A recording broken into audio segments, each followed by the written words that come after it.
नमस्कार, आदाब। आप सबका यहाँ समय निकाल कर आने के लिए बहुत बहुत धन्यवाद। मेरा इनाम है प्रशांत किशोर।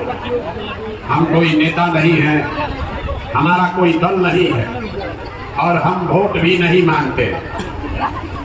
लोग बता रहा है कि भैया वोट नहीं मांगिएगा तो बिहार में नया व्यवस्था कैसे बनेगा।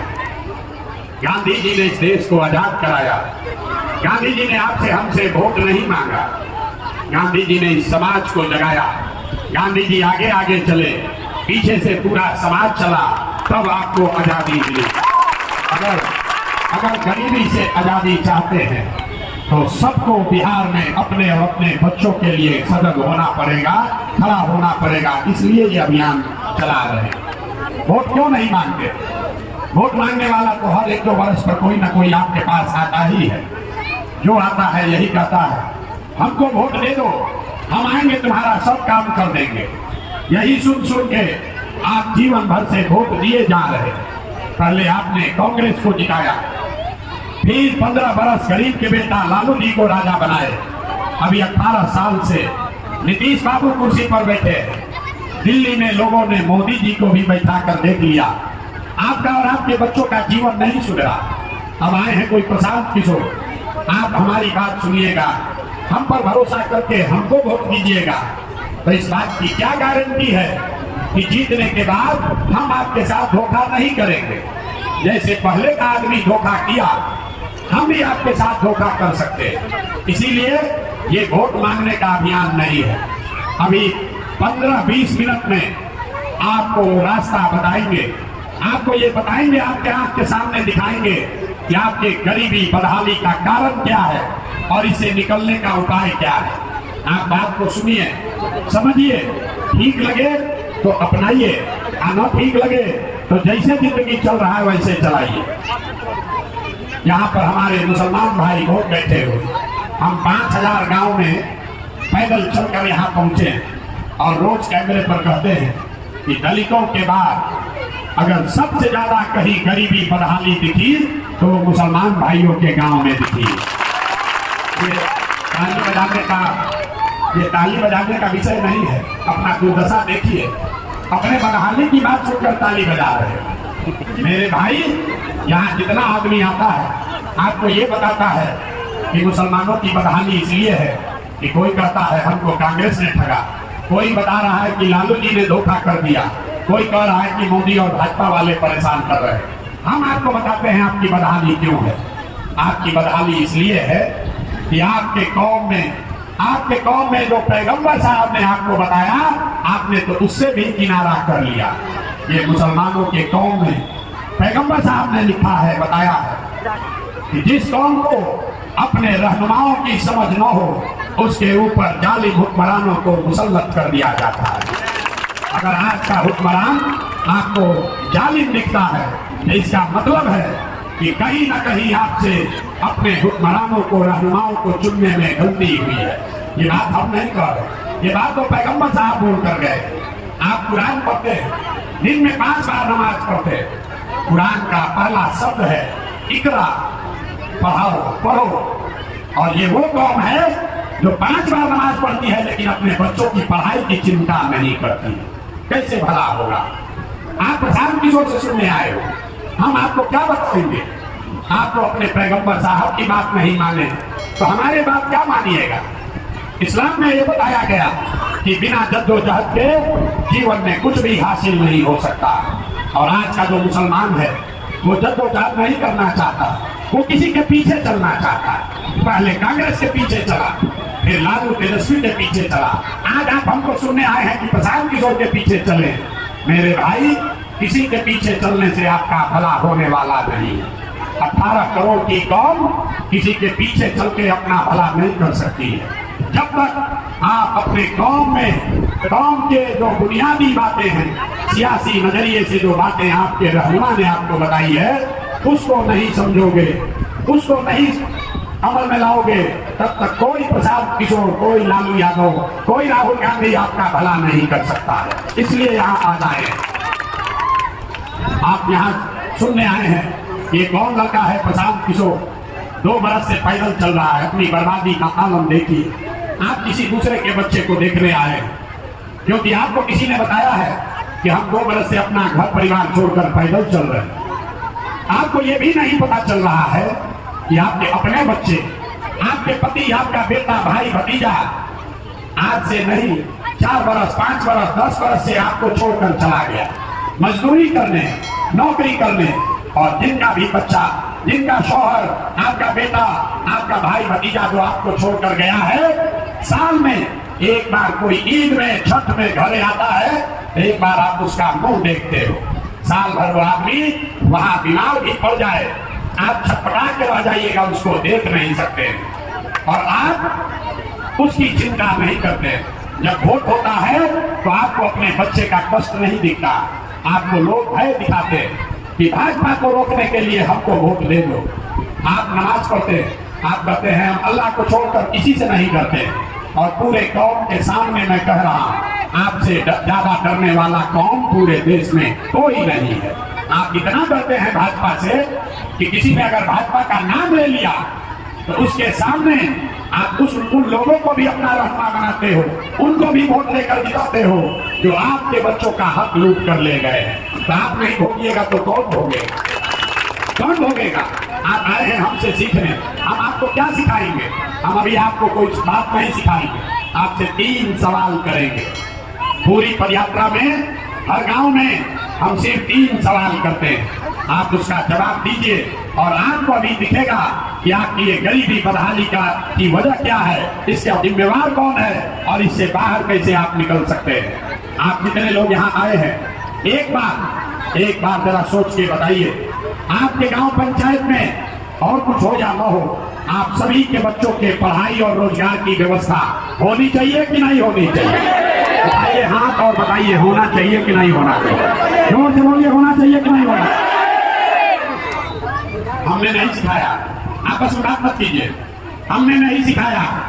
यहाँ बैठा हुआ हर व्यक्ति, आप चाहे हिंदू हैं या मुसलमान, अनपढ़ हैं या पढ़े लिखे, गरीब हैं या अमीर, महिला हैं या पुरुष, सबने कहा कि न भैया पढ़ने और रोजगार का व्यवस्था तो होना ही चाहिए, किसी प्रशांत किशोर की जरूरत नहीं है। आपको मालूम है अगर आपके बच्चों के रोजगार पढ़ाई का व्यवस्था हो जाए तो कोई मुखिया बने, कोई विधायक बने, आपके बच्चों का जीवन सुधर जाएगा।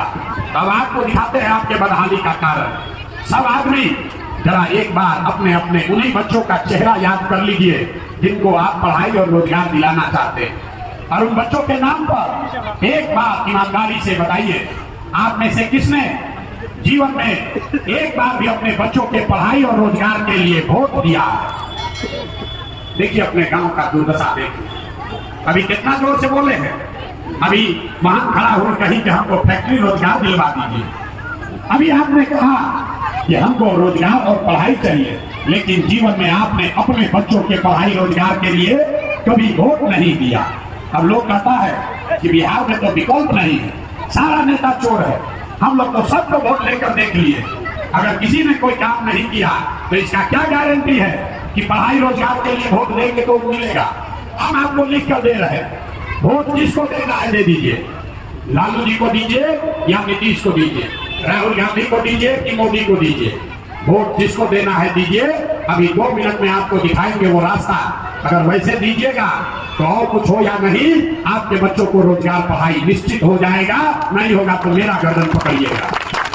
अब दूसरे सवाल का जवाब दीजिए, सब आदमी सोचकर बताइए, आज तक आपने जिस दल को, नेता को भी वोट दिया, उन नेताओं ने आपके और आपके बच्चों के लिए कुछ किया है कि नहीं किया है? आप उठाकर बताइए, किया है कि नहीं किया? जोर से बोलिए, नहीं किया है।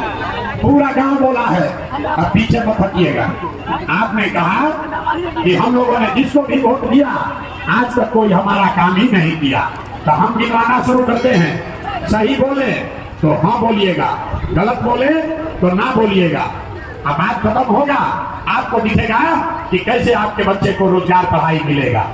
पूरे बिहार में, आपके गांव पंचायत में भी बहुत सारे लोगों ने 5 किलो अनाज के लालच में मोदी जी को, भाजपा को वोट दिया। तो बिहार में चाहे जितना चोरी भ्रष्टाचार है, 1 किलो चोरी करके यहाँ के गरीब को 4 किलो अनाज मिल रहा है कि नहीं मिल रहा है? जोर से बोलिए, मिल रहा है कि नहीं मिल रहा है? आप आपने हमने आप लोग जो आए हैं, अगर जवाब दीजिएगा तब बात होगी। मैं तो हम यहाँ पर आपको हाथ जोड़ने नहीं आए हैं। अगर सीखना है तो जोर से बोलिए हाँ या ना। आपने हमने वोट लिया हिंदू मुसलमान बनते। हिंदुओं ने कहा कि हमारा दशा कुछ भी हो, पहले अयोध्या में राम जी का मंदिर बनना चाहिए। तो आपके गांव में नाली गली नहीं बना, स्कूल अस्पताल नहीं बना, फैक्ट्री नहीं लगा, लेकिन आपके वोट की वजह से अयोध्या में राम जी का मंदिर बना है कि नहीं बना है। आपने हमने वोट दिया लालू जी को। कई लोगों ने वोट दिया लालू जी को। लोग कहते हैं कि जाने नीचे विकास नहीं हुआ, सड़क नहीं बना, बिजली नहीं आया, पढ़ाई नहीं हुआ, रोजगार नहीं मिला। लेकिन लालू जी के राज में गरीब को, पिछड़े को, अकलियत को आवाज मिला, सम्मान मिला।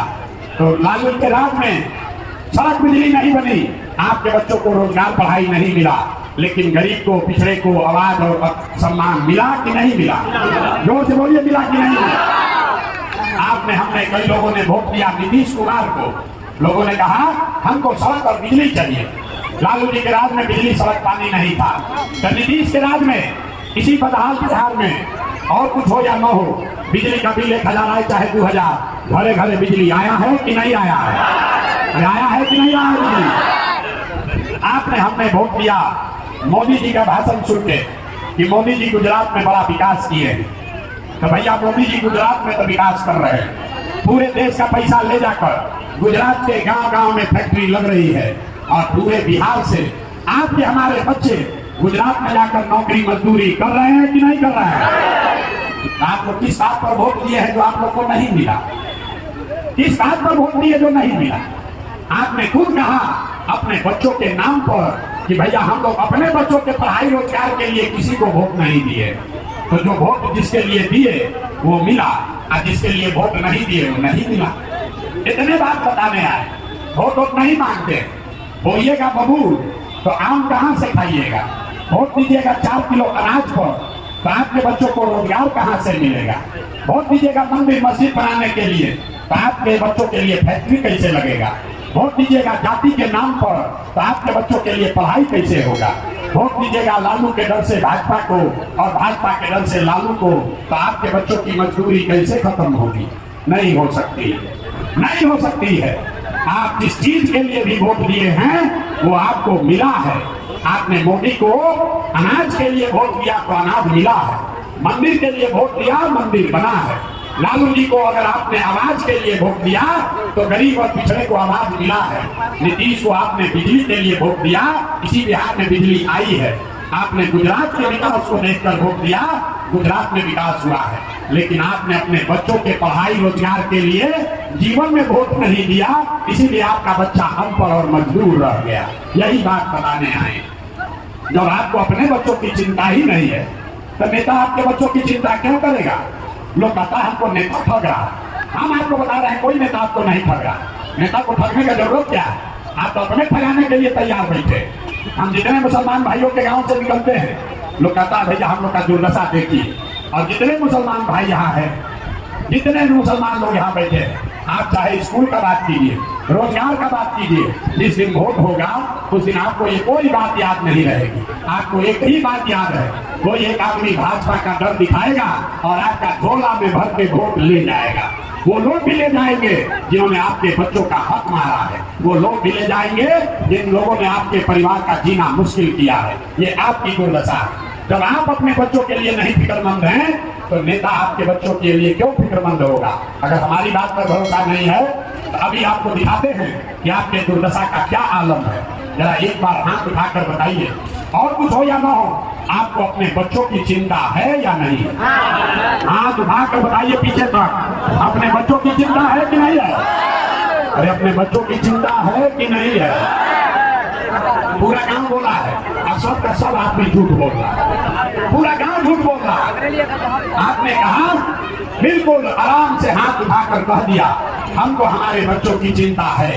हम इसी बरसात में अभी 8 किलोमीटर से पैदल आ रहे, रास्ता में अगर 500 बच्चा मिला है, अगर 500 बच्चा मिला है, आधा से ज्यादा आपके बच्चों के शरीर पर शुद्ध कपड़ा नहीं है। जितने छोटे बच्चे हैं यहाँ देख लीजिए, ज्यादातर बच्चों के पैर में हवाई चप्पल भी नहीं है।